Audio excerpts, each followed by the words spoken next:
Boa tarde, pessoal, tudo bem com vocês? Eu estou ótimo. Hoje nós vamos iniciar mais uma aula. Hoje, dia 16 de março de 2021. Tá uma chuva maravilhosa aqui em casa, pessoal. Às vezes até vai sair um pouquinho do barulho da chuva aí no fundo. Mas tudo bem, nós vamos iniciar mais uma aula hoje. E hoje nós vamos aprofundar um pouco mais sobre o planejamento estratégico de RH. Eu enviei uma planilha para vocês, uma nova, apostila para vocês, está na plataforma à disposição de todos vocês. Eu vou estar enviando essa apostila também no WhatsApp para facilitar para vocês. Então, hoje nós vamos iniciar mais essa apostila, planejamento estratégico aqui, até eu coloquei 02 para não misturar. E nós vamos começar aqui fazendo uma breve introdução e vamos aprofundando um pouco mais nesse conteúdo. A administração de recursos humanos abrange um conjunto de técnicas, instrumentos que permitem a organizações extrair, manter e desenvolver talentos humanos. Nós já até falamos um pouco sobre essa questão de retenção de talentos, mais atrás. Nós vamos continuar falando dessa questão de retenção de talentos dentro das empresas. Vamos continuando aqui. Em face do contexto ora vivenciado pelas organizações, caracterizado por mudanças constantes de natureza econômica, social, tecnológica, torna-se fundamental em qualquer empresa uma administração voltada para a gestão de recursos humanos, visto que a continuidade de sua existência será determinada pela qualidade agregada em seus produtos ou serviços, tendo como base pessoas motivadas e com alto nível de qualidade pessoal e profissional. Fica claro, portanto, neste cenário, que o diferencial hoje é talento humano. Então, pessoal, não adianta a gente falar assim, eu vou comprar máquinas de última geração e vou colocar para fazer o serviço. Tudo bem, você pode até comprar máquinas de última geração, mas vai ter que ter pessoas para operar essas máquinas, vai ter que ter pessoas para fazer a manutenção dessas máquinas. Então, quando nós olhamos para esses recursos humanos, infelizmente o ser humano, por mais inteligente que seja, por mais máquinas que se crie para produzir, ainda precisa dessa mão de obra, que é o ser humano. Então, nós precisamos, e as empresas que hoje se destacam no mercado, porque tem profissionais altamente qualificados, profissionais com uma estrutura psicológica e boa, com uma estrutura de conhecimento boa, e assim essas empresas têm um potencial muito grande e acaba se destacando, e nós temos várias empresas que têm se destacado. Eu posso até citar algumas aqui, como a BRF, que é uma empresa que vem se destacando, Perdigão, Sadia, ali a fusão. Outra empresa que tem se destacado muito, que eu posso estar citando, não é tão considerada uma empresa, mas por outro lado acaba sendo, que é a Comigo. Talvez todos vocês conhecem. A Comigo, ela tem se destacado pelo grau de profissionalismo ali de seus colaboradores, certo?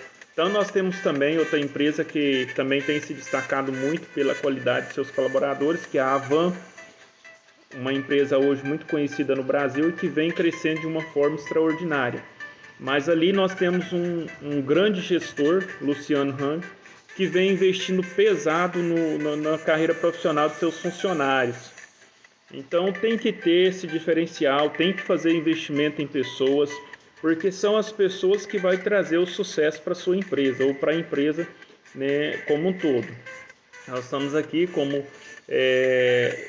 pessoas que prestam também um serviço a uma instituição e depende, da nossa força de vontade, do nosso querer, para que essa instituição continue no mercado, para que essa instituição continue desempenhando seu papel.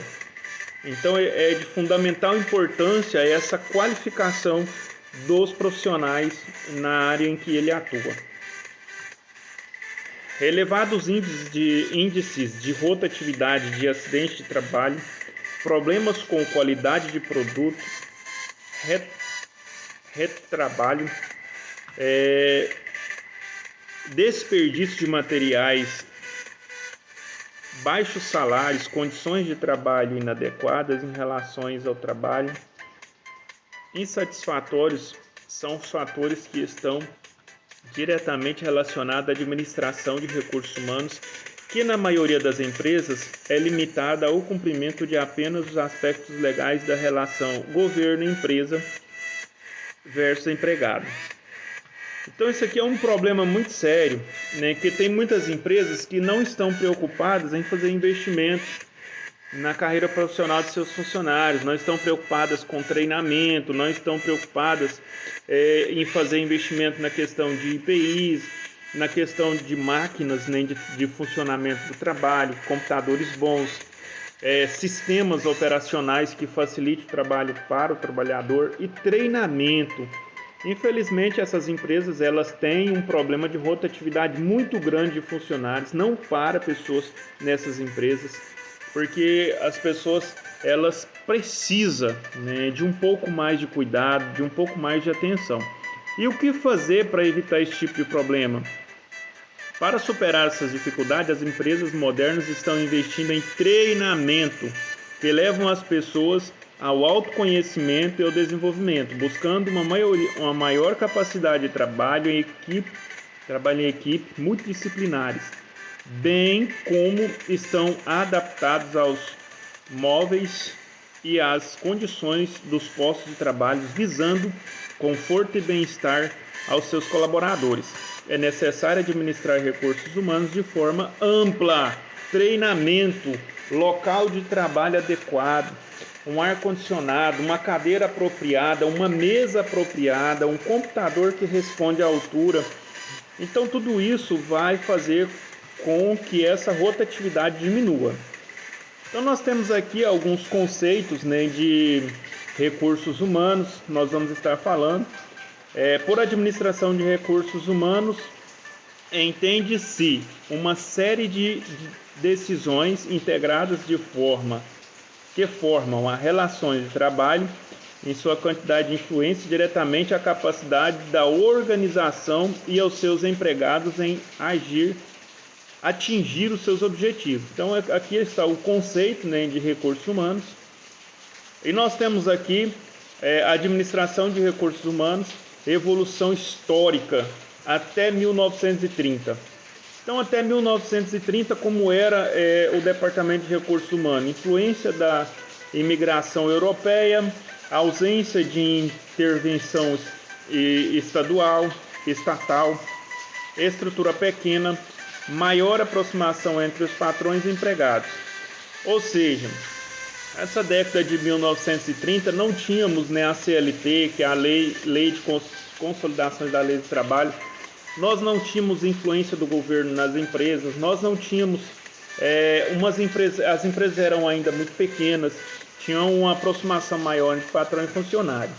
De 1930 a 1950, a criação do Ministério do Trabalho e da legislação trabalhista, quer dizer, já começou uma cobrança aí por parte do governo dentro das empresas para que essas empresas se adequassem às situações em que os trabalhadores seriam valorizados dentro dessas empresas e que a saúde do trabalhador agora passa a ter valor, e as empresas precisam ter agora um máximo de cuidado, né? Começa a punição do governo em cima das empresas por falta de mecanismo de trabalho ou de um conforto no trabalho. Nós temos aí, na época de Ford, nós tivemos o Fordismo, onde nós tivemos aí grandes críticas, né? Muitos profissionais estavam doentes porque faziam movimentos repetitivos o tempo todo. Nós tivemos críticas muito fortes em cima do Fordismo. E depois veio outras teorias, o Taylorismo, e também nós temos o Toyotismo. E todas essas teorias veio se ampliando de lá para cá, e hoje nós temos um sistema muito amplo aí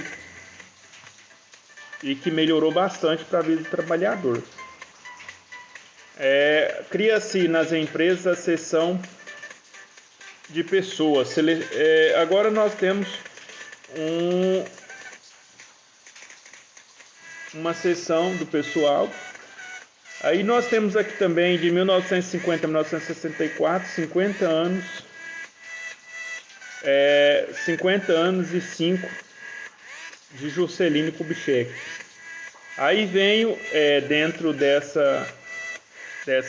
tema também, de 1950 a 1964, a instalação de indústrias estrangeiras automobilísticas, mão de obra abundante, criada a estrutura de relações industrial, recrutamento e seleção de pessoal, treinamento, administração de salários e benefícios. Então as coisas já começam a melhorar ali no meado entre 1950 e 1964.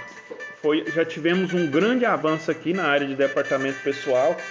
Aqui nós já reestruturamos, né, um departamento de recrutamento e seleção. Reestruturamos também o departamento de treinamento e fizemos também a estruturação da questão de salários e benefícios. Aí nós temos aqui o enfoque burocrático e micro de 1964 a 1985. O controle político e econômico da classe trabalhadora, necessidade de mão de obra qualificada, surge a administração de recursos humanos. E dentro dela nós temos o desenvolvimento organizacional, higiene e medicina ocupacional, ação sindical mais intensa. Então nessa época aqui de 1964 a 1985 foi onde começou a surgir também os sindicatos e surgiu juntamente com os sindicatos as cobranças dentro das empresas para que essas empresas desse um pouco mais de valor aos seus colaboradores. Então, aí começa a melhorar muito aqui a vida do trabalhador nessa época. Se bem que ao passar dos anos, né, tudo isso foi, essa questão dos sindicatos, essa questão dessa cobrança, isso aqui foi diminuindo, e hoje nós temos um sindicato que infelizmente não funciona, né? Se tiver alguma pessoa aqui que trabalha em sindicato, me desculpem. Mas a gente sabe que os sindicatos, na maioria das vezes, são comprados, né, pelas empresas e fazem o que as empresas querem que eles façam. Então não existe mais uma separação. Se corrompeu ao longo dos anos essa questão dos sindicatos. Hoje já existe mais uma parceria entre sindicato e empresa do que um trabalho eficiente. E isso tem gerado muitos processos em cima das empresas, porque muitas vezes o sindicato faz alguns acordos aí com empresas e isso vai para o Ministério do Trabalho, onde volta com processos para as empresas, porque não foi o acordo do funcionário, sim do sindicato e empresa. Então, o funcionário não concordou com a decisão. E vocês não concordando com a decisão da empresa, vocês têm que procurar o Ministério Público do Trabalho para resolver essas questões referentes às empresas. Muitas vezes acontece de ter acordos irregulares entre empresa e sindicatos e quem perde é só o funcionário. Então, infelizmente, os sindicatos hoje eles deixam muito a desejar. Nessa época aqui eles tinham uma presença mais intensa dentro das empresas. O sindicato realmente fazia toda a diferença. Hoje, se você for numa empresa e for procurar os funcionários um por um, quem quer pagar sindicato, porque hoje não é mais obrigatório pagar sindicato. Ainda tem algumas empresas, né, que fazem os monopólios de sindicato. Quando você vai entrar na empresa, eles te obrigam a assinar um termo como você vai fazer parte do sindicato, senão você não entra na empresa. Isso é totalmente contra a lei. Então, você não é obrigado a pagar sindicato, você paga se você quiser. Exatamente por conta dessas várias irregularidades que surgiu aí ao longo dos anos. Nós temos aqui novas técnicas de gestão de 1985 em diante, né? novas técnicas de gestão, novas formas de organização da produção, aumento de competitividade, foco no estratégico, terceirização de serviços de RH, estruturas mais enxutas. Então, a partir de 1985, e hoje nós melhoramos muito, porque hoje nós temos os sistemas, né, que ainda não entrou aqui nessa parte inicial de 1985, mas se trazer para os dias de hoje, nós temos um sistema que nos ajuda demais, né, pessoal que trabalha no Departamento de Recursos Humanos. Se você faz o lançamento das informações de forma correta, o sistema trabalha essas informações e te dá dados muito rápido, né, dados que a empresa geralmente precisa para poder tomar algumas decisões concernente ao quadro de funcionário, a férias, 13º salário, aumento salarial e etc. Aí nós temos a administração de recursos humanos e tendências, globalização. Vamos falar aqui sobre essa parte. Conjunto de mudanças nos padrões tradicionais de produção, investimento nos comércios internacionais. Quando nós falamos desse conjunto de mudanças e padrões tradicionais aqui, hoje a nossa produção de soja, praticamente boa parte, 70%, ela vai para fora do país. Nós temos a produção de carne que também vai para fora do país. Nós temos a produção de aves, suínos, que também vai para fora do país. Ou seja, investimento em comércios internacionais. Da mesma forma que a gente vende, a gente compra. Então isso tem sido, né, ampliado dentro do Brasil. Processo de aceleração do capitalismo e os seus impactos nas organizações, sistema de valores da sociedade, nos valores individuais e na política. Nós temos aqui alguns aspectos da globalização. Na sociedade, os valores e padrões sociais são ditados pelos mercados. Aí nós temos outros impactos, aqui o 2, a acumulação de riquezas, de um lado, tem gerado uma imensa miséria social, ou um exército cada vez maior de excluídos. Nos países desenvolvidos, 20% da população tem renda de 86% do poder de compra. A gente sabe que um país, na verdade hoje, de uma forma mundial, né, a pobreza ela está aumentando muito, infelizmente. Os países, de forma geral, estão vivendo um momento um pouco delicado, um momento em que a mídia mundial, né, propaga um vírus que a gente sabe que mata, sabe? Isso aí eu não tenho dúvida. Mas a propagação do vírus na mídia parece que mata mais do que o próprio vírus. Então existe hoje um projeto mundial de propagação do coronavírus. Então, se você for para a televisão de 7 da manhã à meia-noite, 1 da manhã, você vai ouvir falar de coronavírus. Então, isso faz com que a economia de todos os países vão despencando, porque a gente ouve falar em coronavírus, em lockdown, em fechamento de empresa, e eu não sei até onde isso vai dar. Eu só sei que cada vez mais o país vai ficando pobre, as pessoas vão ficando pobres, e a gente não sabe onde isso vai parar. Então, nós temos que valorizar o nosso emprego, segurar o nosso dinheiro enquanto pode, né? Se tem condição de fazer uma economia, faça a economia, evita o supérfluo, porque como as coisas estão caminhando, não há muita esperança de dias melhores. Então vamos acreditar que vai melhorar, vamos acreditar, mas a tendência é que não vai melhorar, tá? A gente não vê uma luz no fim do túnel. Muita gente fala assim, a vacina está chegando, a vacina vai resolver o problema de pandemia. Não é muito simples assim. O Brasil hoje tem em torno aí de 250 milhões de pessoas. Não sei, o último censo tinha mais de 200 milhões de pessoas. O último censo de 2020. Então, assim, não é fácil comprar vacina para 200 milhões de pessoas. Isso aí, os laboratórios estão produzindo muita vacina, mas produzir vacina para o mundo inteiro é muita vacina, gente. Então, não precisa esperar que essa vacina chegue a todas as pessoas aí em menos de 2, 3 anos. Porque são muitas vacinas, são muita gente.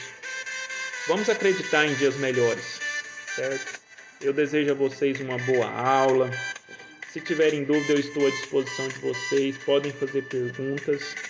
Muito obrigado pelo comprometimento de vocês com as aulas. Um grande abraço e boa aula no dia de hoje. Muito obrigado.